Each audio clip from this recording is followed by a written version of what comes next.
પાદરા સંદેશ ન્યૂઝમાં આપનું સ્વાગત છે। પાદરા તાલુકામાં વડુ જિલ્લા પંચાયત મતદાન કુલ 23,513 મતદારોએ મતાધિકારનો ઉપયોગ કર્યો। વડુ જિલ્લાના પંચાયત વિસ્તાર હેઠળ આવેલા વિવિધ ગામોમાં યોજાયેલા મતદાન દરમિયાન મતદારોમાં ઉત્સાહજનક પ્રતિસાદ જોવા મળ્યો હતો। પ્રાપ્ત માહિતી મુજબ કુલ 25,513 મતદારોએ પોતાના મતાધિકારનો ઉપયોગ કરીને લોકશાહી પ્રત્યેની પ્રતિબદ્ધતા દર્શાવી હતી।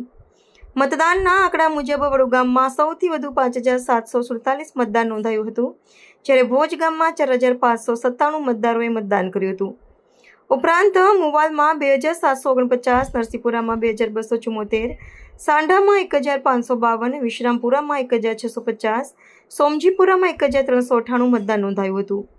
બીજી તરફ હરણમાળમાં 883, ધોબીકુવામાં 910, કણાકુવામાં સૌથી ઓછું 830 અને લોલામાં 923 મતદાન નોંધાયું હતું। આ સમગ્ર મતદાન પ્રક્રિયા શાંતિપૂર્ણ માહોલમાં પૂર્ણ થઈ હોવાનું સામે આવ્યું છે। સ્થાનિક સ્તરે લોકશાહીના આ તહેવારમાં લોકોના સક્રિય સહભાગથી ચૂંટણી પ્રત્યેની જાગૃતિ સ્પષ્ટ દેખાઈ આવી હતી।